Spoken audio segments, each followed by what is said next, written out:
Hello friends, हमारा चल रहा था क्लास 4th का ईवीएस। अगर आपने अभी तक क्लास वीडियोस नहीं वॉच करे हैं तो आई बटन पे आपको वीडियो का लिंक मिल जाएगा, आप वीडियो देख सकते हैं। तो कंटिन्यू करते हैं अपना। तो आज हम करने वाले हैं चैप्टर 6 से अपना स्टार्ट।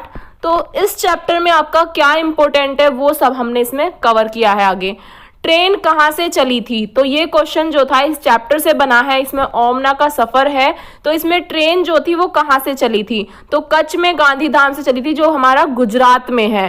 तो आपको याद रखना है ट्रेन कहाँ से चली थी। ट्रेन आपकी कच्छ में गांधीधाम से चली थी। नेक्स्ट क्वेश्चन बन जाता है, और यही आपका मोस्ट इंपोर्टेंट क्वेश्चन है आपके सीटेट के लिए, क्योंकि ये क्वेश्चन पूछ ही लिया जाता है। गुजरात का प्रसिद्ध खाना, जो गुजरात का प्रसिद्ध खाना है वो क्या है? चटनी के साथ ढोकला, लेमन राइस, मिठाई। ये सभी आपका गुजरात का एक प्रसिद्ध खाना है। क्या है? चटनी के साथ ढोकला, लेमन राइस, मिठाई, ये सभी आपका गुजरात का खाना है। नेक्स्ट आपसे क्वेश्चन पूछ सकते हैं, वलसाड और अहमदाबाद कहाँ हैं? जो वलसाड और अहमदाबाद है ये आपका गुजरात में है। कहाँ पर है? ये आपका गुजरात में है।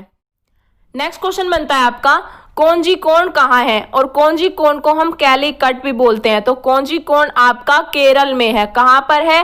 केरल में है। कोंजीकोड भी कहाँ से स्टार्ट हो रहा है? कैलीकट भी आपका कहाँ से स्टार्ट हो रहा है, और केरल भी आपका कहाँ से स्टार्ट हो रहा है। तो ये आपको याद रखना है। कोंजीकोड को आप कैलीकट भी बोलते हैं, और ये आपका केरल में है।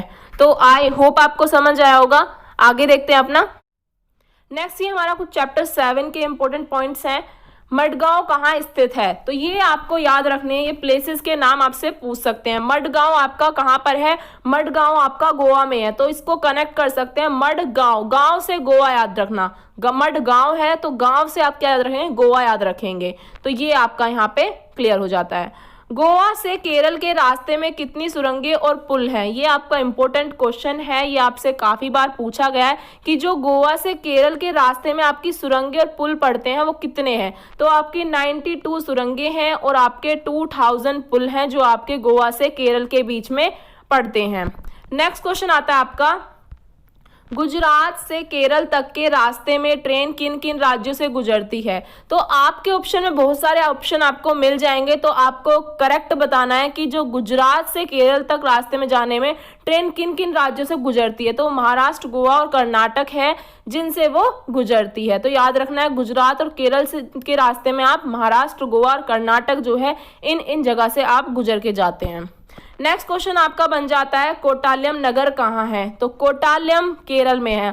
क से कोटालम, क से केरल हो जाएगा आपका। नेक्स्ट देखते हैं। नेक्स्ट ये कुछ भाषाएं हैं जो आपसे पूछ ली जाती हैं।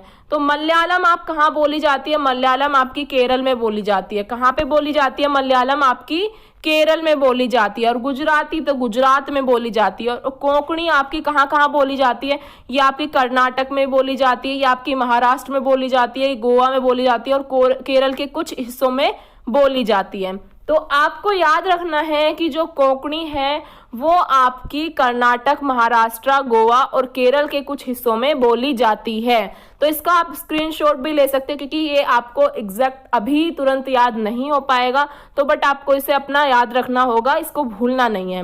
नेक्स्ट आपका है मराठी। जो है मराठी आपकी कहाँ कहाँ बोली जाती है? मराठी आपकी महाराष्ट्र में, गोवा में, दमन द्वीप में और दादर नागर हवेली, यहाँ पे आपकी मराठी बोली जाती है। तो आप सभी स्क्रीनशॉट ले सकते हैं। हम आगे बढ़ते हैं।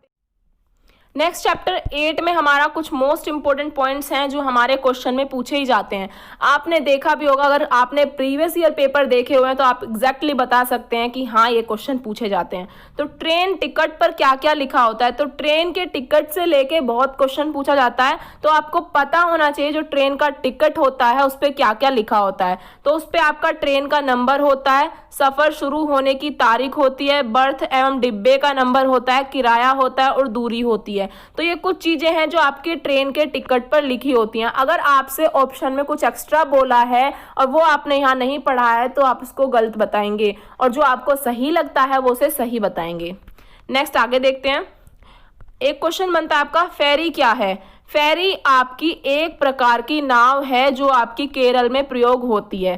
क्या है? फेरी आपकी एक प्रकार की नाव है जो आपकी केरल में प्रयोग होती है। तो आपको ये भूलना नहीं है। तो नेक्स्ट देखते हैं। नेक्स्ट आपका चैप्टर 10 से क्या क्या इंपॉर्टेंट निकला है वो भी हमने यहाँ पे नोट किया है। कबड्डी को किन किन नामों से जाना जाता है, तो ये जो आपके नेम है, हु तो तू, how do do, who kit kit, ये सभी नाम हैं जिनको कबड्डी के नाम से जाना जाता है। बहुत अजीब गरीब से नाम है, बट आपको ये याद रखने हैं, इससे हमारे कबड्डी को जाना जाता है। कर्णम मल्लेश्वरी का जो ये टॉपिक है ये मोस्ट इंपॉर्टेंट है आपके एग्जाम के लिए, क्योंकि इससे क्वेश्चन पूछ ही लिया जाता है। और क्वेश्चन किस तरह से पूछा जाता है, आपको 4 ऑप्शन दिए जाते हैं, उसमें से 3 आपके सही होंगे, 1 गलत होगा, और उसमें से आपको सही देखना है कौन कौन से आपके सही हैं, वो आप बता पाएंगे अगर आपने आज ये पढ़ लिया। तो पहली बात क्या है, कर्णम मल्लेश्वरी जो है वो कहाँ की रहने वाली थी, तो कर्णम मल्लेश्वरी आपकी आंध्र प्रदेश की रहने वाली थी। अक्सर क्वेश्चन में क्या करते हैं, वो अक्सर क्वेश्चन में कर्नाटक दे देंगे, आपको कहीं और दे देंगे, कह देंगे कर्णम मल्लेश्वरी जो है वो कर्नाटक की रहने वाली है। तो ये तो गलत है, बिल्कुल गलत है। आपने पढ़ा है कर्णम मल्लेश्वरी आंध्र प्रदेश की रहने वाली थी, तो वो ही सही होगा।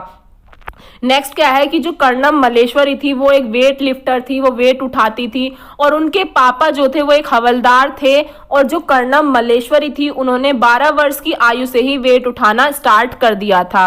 और अब वो कितना वेट उठा लेती हैं, अब वो 130 kg जो है वेट उठा लेती हैं, और उन्होंने 29 अंतर्राष्ट्रीय मेडल भी जीते हुए हैं। तो ये कुछ 5 और 6 पॉइंट्स हैं जो कर्णम मल्लेश्वरी के बारे में हैं। अगर आपको ये याद है तो आप इजीली क्वेश्चन को कर पाएंगे।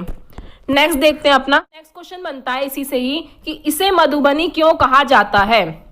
मधुबनी आपको इसलिए कहा जाता है, बिहार में मधुबनी नाम का एक जिला है, उसी के नाम पर इसे मधुबनी पेंटिंग कहते हैं। आपका बिहार में एक जिला है जिसके नाम पर आप इसे मधुबनी पेंटिंग बोलते हैं। नेक्स्ट क्वेश्चन है आपका, मधुबनी पेंटिंग किससे बनती है। जो मधुबनी पेंटिंग है वो आपकी चावल के पाउडर में रंग मिलाकर बनती है। तो आपको ये याद रखना है, ये क्वेश्चन पूछ लिया जाता है। इसमें भी इस तरह से पूछ सकते हैं, आपको सिंगल भी पूछ सकते हैं, और इसकी सारी एडवांटेज और कुछ एक डिसएडवांटेज दे देंगे जिससे कि आप कंफ्यूज हो जाएं। तो जिसमें चावल के पाउडर में रंग मिलाकर हम मधुबनी पेंटिंग जो है उसे बनाते हैं। नेक्स्ट क्वेश्चन बनता है हमारा, इस पेंटिंग में क्या क्या दर्शाया गया है। जो ये पेंटिंग होती है इसमें मनुष्य, जानवर, पेड़, फूल, पक्षी, मछली और कई अन्य जानवर सभी को दर्शाया गया है। तो ये आपको याद रखना है। नेक्स्ट ये नोट है, इसे भी आप पढ़ सकते हैं, ये भी काफी इंपॉर्टेंट है आपके लिए। इनमें नील, हल्दी, फूलों के रंग आदि का उपयोग किया जाता है। तो ये नील, हल्दी, फूलों के रंग, इन सब का भी उपयोग किया जाता है। तो कंफ्यूज बिल्कुल नहीं होना है, आपको अच्छे से याद रखना है ये। नेक्स्ट देखते हैं चैप्टर 12 में क्या इंपॉर्टेंट है हमारा। फर्स्ट क्वेश्चन बन जाता है आपका, गांजी खान अब कहाँ स्थित है। जो ये गांजी खान है ये आपका पाकिस्तान में स्थित है। तो ये गांजी खान आपको याद रखना है कहाँ पे स्थित है, पाकिस्तान में स्थित है। नेक्स्ट क्वेश्चन बनता है आपका, ये क्वेश्चन मैंने आई थिंक आपको जब 3rd क्लास की ईवीएस कराई थी उसमें बताया था कि पहले लोग कच्चे घरों में गोबर व मिट्टी का लेप करते थे। तो वो क्यों करते थे, वो इसलिए करते थे जिससे कि जो मिट्टी है वो खराब ना हो, उसे कीड़ा नहीं खराब करे। तो मिट्टी को कीड़ा नहीं लगता है इसलिए वो उसका लेप करते थे, गोबर का लेप करते थे। जैसे आज आप पोछा लगाते हैं ऐसे ही उस टाइम पे गोबर का लेप करते थे जिससे कि मिट्टी अच्छी बनी रहे। नेक्स्ट क्वेश्चन बनता है हमारा, लकड़ी की छत को दीमक से बचाने के लिए क्या करते थे। जो आपकी लकड़ी की छत होती थी उसे दीमक से बचाने के लिए, क्योंकि दीमक लग जाती है जल्दी, उससे बचाने के लिए क्या करते थे, उसमें नीम तथा कीकर की लकड़ियां बिछाते थे। जो नीम की और कीकर की लकड़ी होती हैं उन्हें बिछाते थे। तो क्या होता था, उससे हमारी दीमक नहीं लगती थी।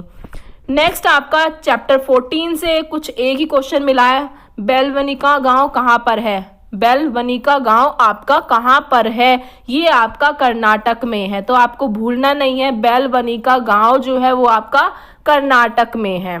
नेक्स्ट चैप्टर 16 में आपका कुछ इंपॉर्टेंट है, गीजू भाई बड़ेका कहाँ रहते थे। जो गीजू भाई बड़ेका थे ये आपके गुजरात में रहते थे। गीजू भाई आपके गुजरात में रहते थे और इन्होंने बच्चों के लिए कई कहानियां भी लिखी हैं। तो ये आपको याद रखना है, इन्होंने बच्चों के लिए कहानियां भी लिखी हैं और बच्चे हमारे सीटेट में बहुत अच्छा रोल प्ले करते हैं, तो भूलना नहीं है।